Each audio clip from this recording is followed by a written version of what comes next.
तो नमस्कार छात्रों, मैं आपका प्रोफेसर और आज हम आपकी आने वाली परीक्षाओं के लिए एक बहुत ही ज़रूरी और तेज़ रिवीजन करने वाले हैं। हम उन सभी खास टॉपिक्स को कवर करेंगे जो आपके लिए जानना बेहद ज़रूरी है। तो तैयार हैं आप सब? चलिए फिर बिना देर किए शुरू करते हैं। ये एक तरह का क्रैश कोर्स होने वाला है जिसमें हम सबसे ज़रूरी कॉन्सेप्ट्स को फटाफट दोहराएंगे। ये वो सवाल हैं जो बार बार पूछे जाते हैं, तो पूरा ध्यान यहीं पर रखना है।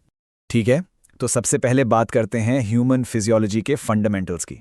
ये वो बेसिक्स हैं जिनके बिना आगे बढ़ना मुश्किल है, इसलिए इसे समझना बहुत ज़रूरी है। तो पहला सवाल, और ये एक क्लासिक सवाल है, यकीन मानिए, गुर्दे की फंक्शनल यूनिट क्या है? सोचिए ज़रा, दिमाग पर जोर डालिए, याद रखिए, ये हमारे शरीर का फिल्ट्रेशन सिस्टम है। और सही जवाब है नेफ्रॉन। बिल्कुल सही।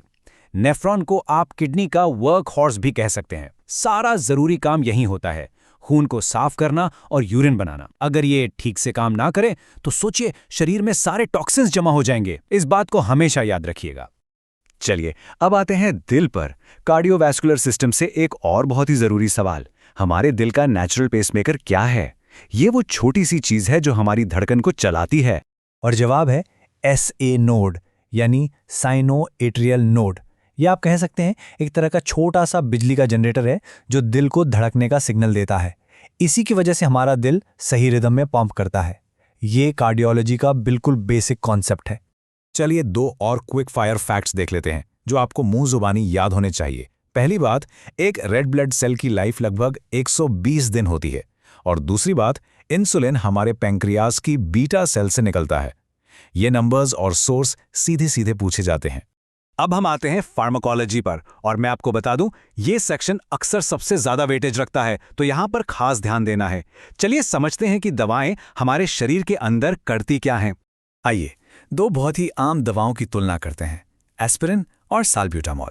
देखिए, एस्पिरिन एक NSAID है जो दर्द, बुखार और सूजन को कम करती है। वहीं दूसरी तरफ साल्ब्यूटामॉल एक ब्रोंकोडायलेटर है, मतलब ये हमारे फेफड़ों की सांस की नली को चौड़ा करता है। एक दर्द के लिए है तो दूसरी सांस की तकलीफ के लिए। दोनों का काम करने का मैदान ही बिल्कुल अलग है। यहाँ पर अक्सर स्टूडेंट्स कंफ्यूज हो जाते हैं, एक नॉर्मल पेन किलर और हेपेरिन जैसे एंटीकोएगुलेंट में आखिर फंक्शनल डिफरेंस क्या है? दोनों दवाएं जरूरी हैं, पर उनका काम करने का तरीका एकदम अलग है। तो देखिए, एंटीकोएगुलेंट जैसे कि हेपेरिन खून के थक्के बनने से रोकता है।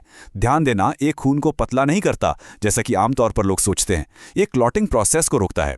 वहीं एनाल्जेसिक यानी दर्द निवारक सीधा पेन सिग्नल्स पर काम करता है। यह हमारे दिमाग में दर्द के एहसास को कम करता है। दो अलग अलग रास्ते, दो बिल्कुल अलग अलग नतीजे। जब आप रिवीजन कर रहे हों तो इन ड्रग क्लासेस को प्रायोरिटी पे रखना। Anti hypertensive drugs, antibiotics, endocrine drugs और ऑटोकॉइड्स, ये आपकी परीक्षा के लिए बहुत बहुत ज़रूरी हैं। इनके मेन ड्रग्स और उनके एक्शन मैकेनिज्म को अच्छे से याद कर लीजिए। चलिए अब थोड़ा पीछे चलते हैं और देखते हैं कि ये दवाएं बनती कैसे हैं, यानी एक पाउडर से गोली तक का सफर कैसा होता है। दो सबसे कॉमन फॉर्म्स हैं, सिरप और टैबलेट। सिरप, जैसा आप जानते हैं, एक मीठा गाढ़ा घोल होता है जिसमें दवा मिली होती है ताकि खासकर बच्चे उसे आसानी से पी सकें।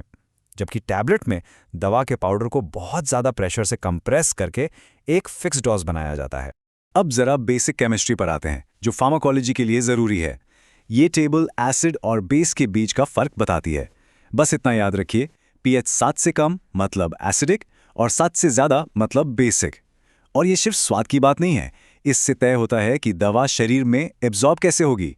और ये रहा pH स्केल, इसे तो दिमाग में बैठा लीजिए। 0 से 14 तक और 7 एकदम न्यूट्रल, जैसे सादा पानी। हमारे खून से लेकर हमारे पेट के एसिड तक शरीर की हर चीज़ का एक स्पेसिफिक pH होता है जो दवाओं के असर के लिए बहुत मायने रखता है। हमारा अगला टॉपिक है वो अनदेखे दुश्मन जिनसे हम हर पल लड़ रहे हैं, माइक्रोब्स।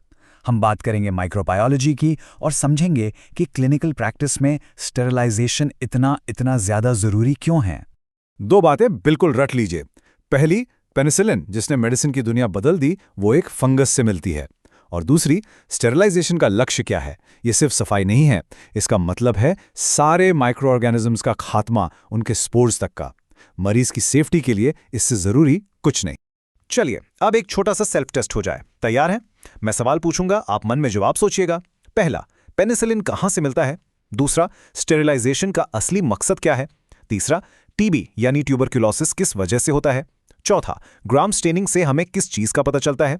और पांचवा, ऑटोक्लेव का इस्तेमाल क्यों किया जाता है।